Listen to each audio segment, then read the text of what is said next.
a new R Talsorian game is coming out, and you know what that means? Lifepaths.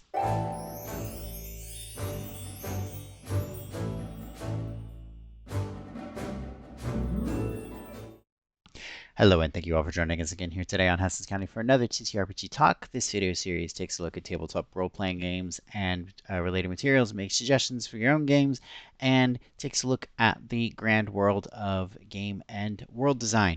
So, what we are going to be doing today, as I mentioned, is take a look at a new R Talsorian game. This one has not actually technically been released yet, called Shadowscar. That way. Shadowscar is a new IP that our Talsorian Games has developed. That you essentially are you as in the player characters are essentially people who have brought in and recruited by these ninja clans to be trained in order as secret agents to take out the various yokai that are sort of terrorizing the multiverse. And that as a result of like a war that happened between various gods and ended up causing chaos. So basically, you're cleaning up the mess left behind, unfortunately. And the basic idea behind this, there's a second element that's important to this is the fact that if you are familiar with our Talsorian games, a lot of them utilize one or more different variations of the interlink system, or sorry, the interlock system. Which is very, at least as far as I'm concerned, it's a very crunchy game. But today, this system, the Shadowscar, is actually going to be using a completely different system called Mosaic that is built around primarily pools of d6s. At least that's the impression I get so far. So what we're going to be doing today, the game was actually originally supposed to be released during PAX Unplugged, which is basically happening right now. But unfortunately, it wasn't really ready. So instead, what they did is they went ahead and released a character creation system. Basically, this is a packaged form of their Lifepath system that they're going to be utilizing as a part of Shadowscar's character creation process. Just like in Interlock and the various versions of that, pretty much all of them have some form or another of a Lifepath system, some of which we have explored on the channel already, or will at some point. So this is going to be the next in our basically mini series that we are kind of creating, taking a look specifically at life paths in various TTRPG systems that could potentially inspire your own work, or if you decide to incorporate a life path into into any of your games. This is available on DriveThruRPG, so a link to the character creation system will be found down below. Now let's go ahead and jump into the actual system. So in order to do that, what we are actually going to be doing is not just reading through, this manual that you see on the page here, but also creating a character of our own at home. So give me a moment to move things around and we'll go ahead and get started. Alrighty, so thank you for joining us. So as you can see here, this is the character sheet, and of course we have the character creation manual over there. Just to sort of give you a basic idea of some pretty obvious differences between Mosaic, just from a first impression, taking a look at the character sheet, versus Interlock. I also have here a character sheet that you would typically use for Cyberpunk Red. The various other versions of Cyberpunk have pretty similar structures in that we have a giant list of multiple different sets of skills, a whole bunch of stats. In fact, we got 1, 2, 3, 4, 5, 6, 7, 8, 9, 10, technically 10 different stats, plus all of these. We got a couple other stats that we're tracking over here. Of course, we got abilities attached to our roles, which essentially are classes, all of our stuff on the back. Here we'll be covering all of the materials from our life paths, including friends, tragic love affairs, life goals, environment, family background, all that stuff, enemies, all of our gear, all of our weapons were on the front page, and then there'd be a whole third page covering nothing but different cyber implants and augments that our character would have for Cyberpunk Red. So as you can see, a lot to keep track of, very crunchy. This system also typically is based off of you're rolling a d10 and then you're adding stuff to it. As I mentioned, Mosaic is going to be different. We're going to be dealing with pools of d6. So you'll see here, we instead of having our big long line of a whole bunch of different stats, we only have 3, mind, body, and spirit. And then on those, we each have 1, 2, 3, 4, 5, 6 skills that kind of fall under those. Of course, we've still got our weaponry. Here we have our techniques and mikyo, which are going to be sort of special abilities and things our characters are going to have. Um, we have just some basic things we need to track here for like movement, our damage, our armor, just some basic stuff about our character up there that we'll talk about in a minute. And then on the back, we just have history, handler abilities, an ability that we get because of with the world specifically that we come from, which is referred to as homelands, some quirks our character has, in our personal inventory. So overall, it is obviously, as you can see, it's a lot easier to keep track of because there's a whole lot less stuff to keep track of in here. Now, granted, this still looks pretty crunchy in comparison to a lot of indie games that you might be more familiar with. But this is much simpler than obviously where we originally came from when it comes to R Talsorian Games. So let's go ahead and get started, sort of hopping through the system and figuring out exactly how we create our character. So as you can see on this basic page here, this is sort of introducing us to the basics of the process over here. There's going to be a series of pages describing the various homelands, a lot of which I've already mentioned, at least the basics of. We are then going to be hopping into the actual life path system, starting on page 8. We've got a couple of pages describing the life path. My assumption is that the life path that's described here in the character creation manual, this sort of sample, my guess is that this is a simplified version of what's actually going to be in the actual manual, but I might be wrong. Then there is a section where they're talking about the various statistics. So this is the primary ones we're talking about here, plus some secondary ones over here. We, of course, have our skills. And then they mentioned quirks. So it says there, agents of the Shadow Scar tend to be interesting, to put it lightly. They often have strong personalities, remarkable talents, and noticeable hindrances. At this stage, you'll be able to buy positive traits for your agent by taking less desirable ones of equal value. So that will sound very familiar to anybody who's played, again, Interlock or Fusion games, where you got to try to make your character at least somewhat balanced. And then we pick our Shinobi clan, of which there are 6. Basically the ones that trained us, including giving us secret magic called Mikyo, and various other things. And then, of course, we gear up our character. And in this system, we get requisition points, and that essentially acts as our money that we would use to pick out our inventory here, as well as presumably our weapons. So we have our homeland. So again, the first step we need to do is try to pick. This is the Veil War. The Veil War is essentially the conflict that's happening between these shinobi clans, the ninjas basically, and the yokai. So it says here that there are 4 initially involved: Nakatsukuni, we have Steel Court, we have 5th Street, and Refuge. So yes, Refuge. Yes, Refuge was a modern world when it was hit by a typhoon of chaos of 1,000 displaced yokai landed. The only known survivors of this invasion were citizens of the United Nations Selene Project, a few million people living in space stations orbiting a newly constructed lunar colony of Selene. Selene, sorry. So basically, I was right. This is a space station orbiting the moon. So basically what we need to do is we need to decide exactly what home we're from, and then that will give us an ability. We pick one of the 3 abilities on the page. So if we go with Nakatsukuni, the Three homeland abilities are folktales. Whenever we are required to make a knowledge check to learn information about a yokai, we automatically succeed because we've already heard all the stories about the yokai. Poltergeist, while in the spirit world, I'm assuming this is essentially like net diving or whatever that's called in Cyberpunk. You can interact with things as if you were in the material world, but to take actions, you have to spend 1 point of key per action.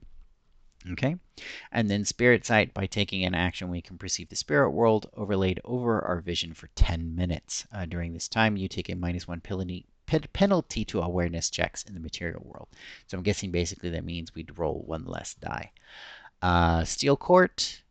So yes, Steel Court is a bustling world on the brink of a world war. The infected region, the Victorian Empire, so British, yes, definitely, this is definitely London, is a sprawling mechanized empire that is always putting pressure on its neighbors' borders and uses the lower classes to stoke the fires of industry.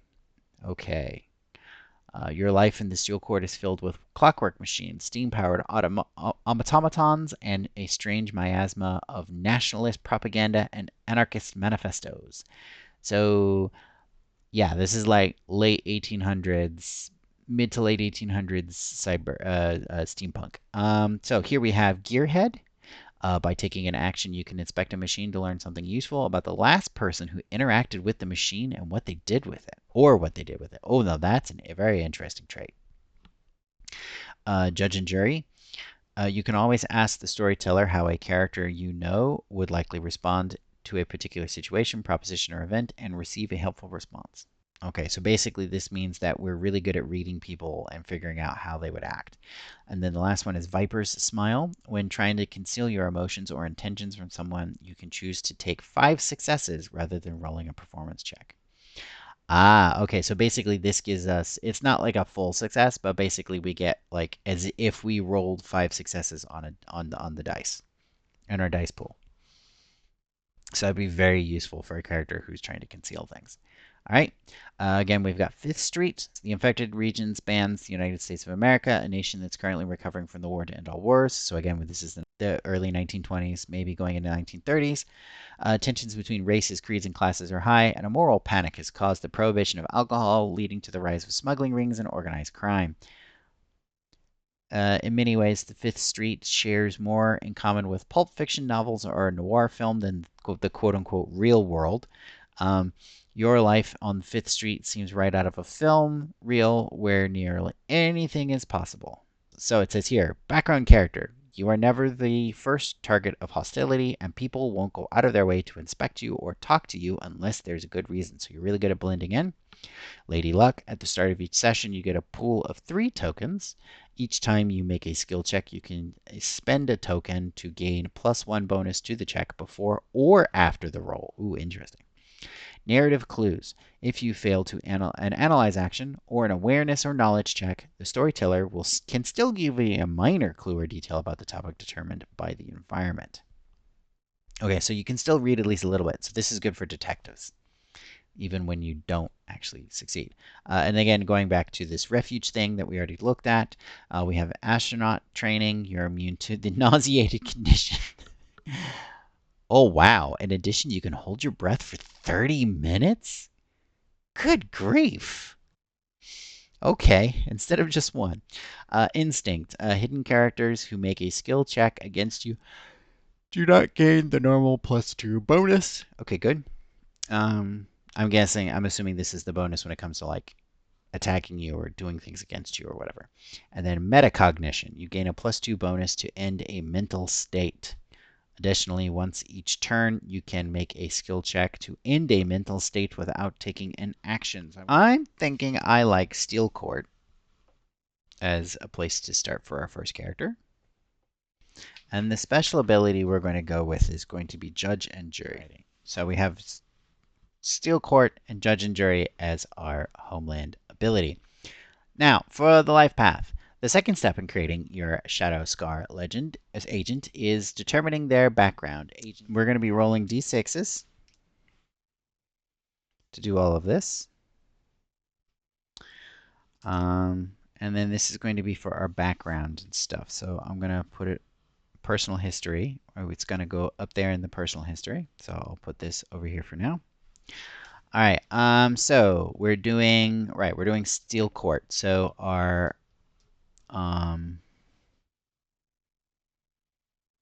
what is our birth location? 6. We were born in Asia.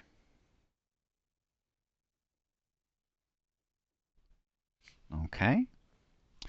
Family. All right. I'm gonna roll. Okay. So we have 2 1s. So 1 means our parents were loving, no siblings. Okay.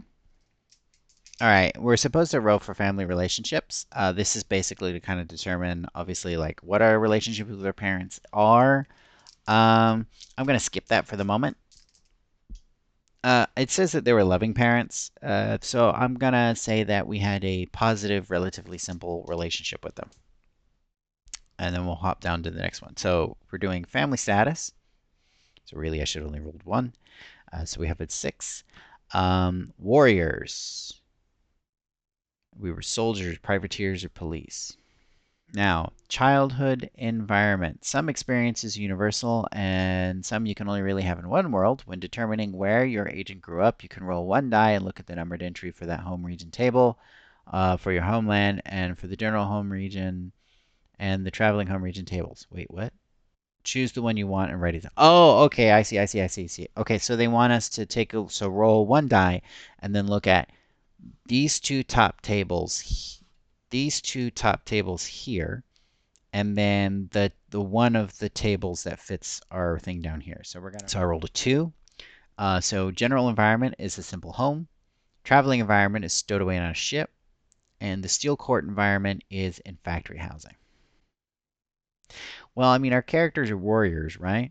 So I think in a simple home. Hopping to the next one. Greatest influence. What was the greatest influence on us as we were growing up? I rolled a 1, and it says your family. So presumably we grew up hearing stories about all the things that our family got involved in, uh, and that had strong impact on our life as we were growing up.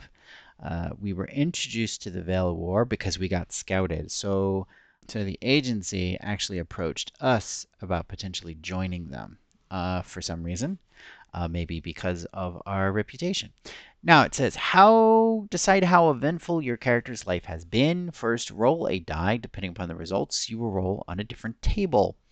So again, we've got 6 tables, right? So we'll roll 1d6, and that will determine which table we look at. And then the second d6 will determine which event it is. And it says here, if you feel like your character's life needs a little more excitement, we can repeat this process to generate a second or even a third life event. So yeah, if you've ever done a life path system before, this one's actually seems pretty simple.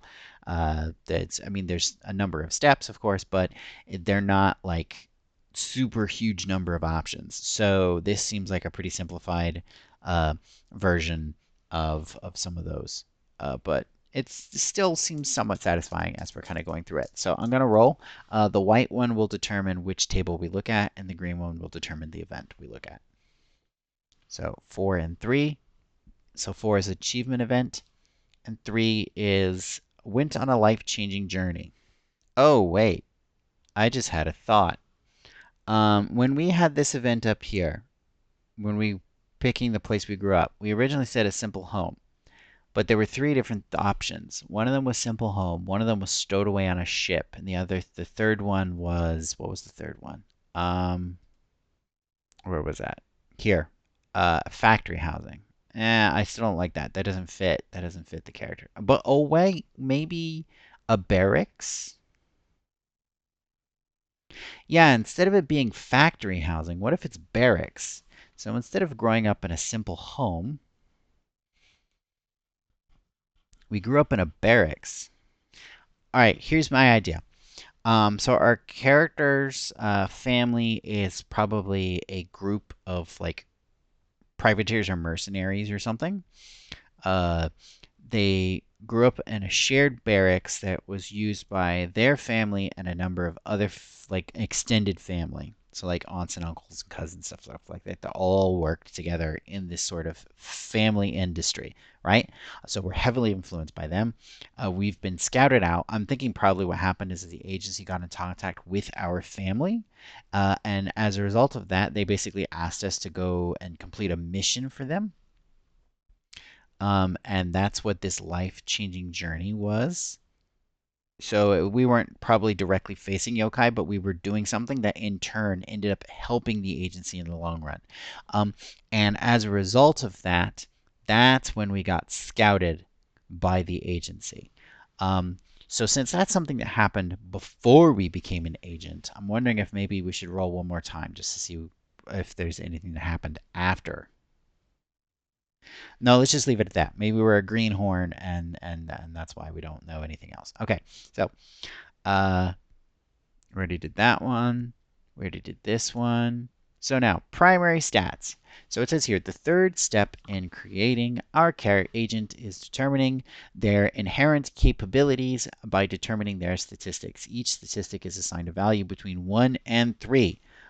So again, if we flip over here, we have mind, body, and spirit. So our character is going to start with um, each of these at somewhere between 1 and 3. So yeah, whenever you roll a skill check, you will add the statistic value, one of the statistic values that represents your innate abilities. So again, we have mind, which represents intelligence, wisdom, and hand-eye coordination. Uh, so this is the one that we're using whenever we're using ranged weapons, in addition to obviously trying to solve puzzles, recalling information, things like that. We have body.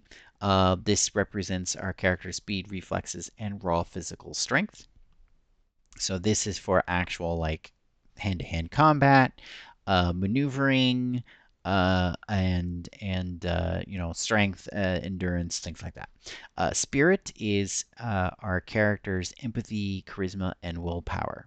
So this is the stat we're going to use for our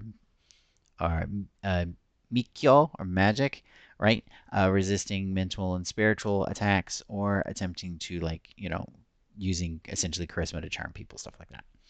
Going all the way down to the bottom of the page there, in this section, that's where it actually tells us. So to determine your character agent statistics, choose your best statistic to mark a 3, second to mark a 2, and last to mark a 1. So basically we get 3, 2, 1, and we got to augment them somewhere.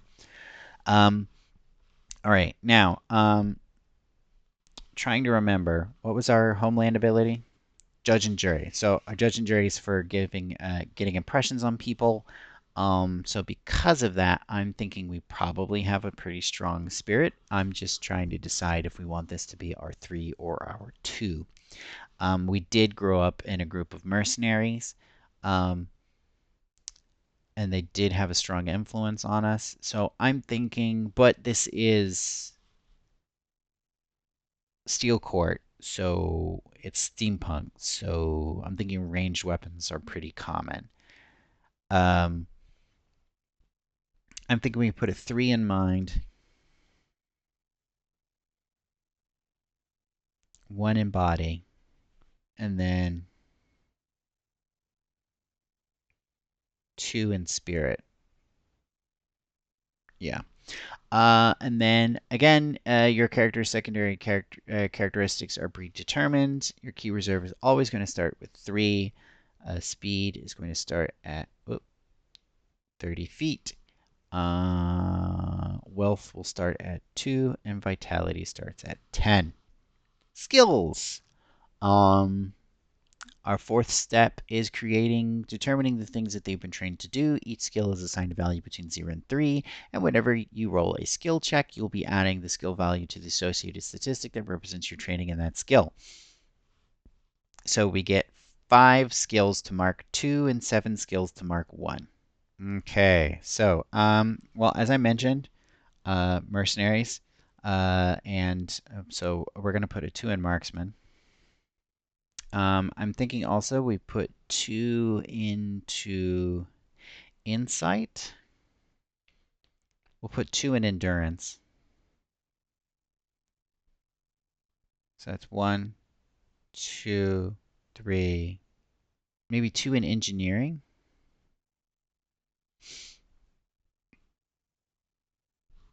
and then 2 in no, I already put the maybe 2 in manipulation. I'm thinking this is a very sort of um, I'm thinking our character is going to be leaning more into a combination of basically the face of the group and then also like a long range, but also having skill in dealing with mechanical objects. Um, and then for let's see, we get 7 1s. We'll probably put 1 in resistance. So this is resisting mental and magical assaults of various kinds. We'll put 1 in performance, 1 in stealth. That's 1, 2, 3. 1 in maneuver, so that's 4. 1 in medicine, so that's 5. 1 in athletics, so that's 6. Wait, 1, 2, 3, 4, 5, 6. And we need 1 more. We'll put that one in awareness. All right, then finally quirks. So it says here we can choose up to 2 advantages, but for each advantage we choose, we need to pick a disadvantage. And these, of course, as we mentioned, are advantages and disadvantages. So this element is kind of similar to, let's say, at least my experience with Legends of the Five Rings. So we need to pick, if we're going to take any of those advantages, we have to pick a disadvantage to go along with it. Conversationalist. A character must make an opposed manipulation check to disengage from talking. Ooh, I like that one. That one's good. Yes, I like that one. Let's go with that. Okay, so we'll have. All right, now that means we have to pick a disadvantage. So let's see what all we got. Faint-hearted. -1 penalty to defend against threatened. No, that doesn't fit the character, really. Poor eyesight. Bad-tempered. No, bad-tempered is probably not good. Hard of... Oh, I like hard of hearing. Let's do that one. So basically, our character has a -1 penalty to awareness involving hearing. All right, so next is we need to determine exactly which shinobi clan we're going to go with. Um, and then, yeah, so it says here the choice of the agent's clan makes up the meat of the character's capabilities. Oh, really? We hadn't already done that? Oh, because we need to set our techniques and everything else. All right. And the agent's clan provides them with a number of abilities that they can learn and points to fill your inventory. So, each one of the clans has their own playbook of tricks. These include ancient techniques and magical secret techniques called Mikyo. These techniques are fiercely guarded, secrets, and you can only learn them from your clan. You may pick a total of 4 combined. So these are 4 techniques amongst the regular techniques and then also the Mikyo, I'm guessing. And then what we would do is we would open up the Armory pamphlet and the Shadow Scars starter set in order to get our inventory. So we're not going to be doing that today. So we're just going to wrap up picking our clan and our techniques and Mikyo, and then that'll be it. So there's some general techniques that we have here on the bottom of this page. We'll come back to those later. Now, let's take a look at our clans. So we have the Arashi clan is basically, strong family ties, strong clan ties, and then also basically doing everything, anything and everything you can to defend it. So a lot of these are like strong conflict-based things, going all out, that kind of stuff. The Futsumashi clan. This is balance and morality, trying to bring balance and peace. So a lot of this looks like it's involving like attempting to prevent conflict or end it quickly, help other characters, and stuff like that. Escaping bonds. The Hinabi clan. The Hanabi clan lean really heavily into the sort of shinobi tropes, in which case they are they're subtle characters. They're strongly built on the sort of tropes that you would expect, where a lot of involvement of poison, magic to cause damage, heavy preparing, stealth, stuff like that. We have the Kuromaku clan, which is about protecting others.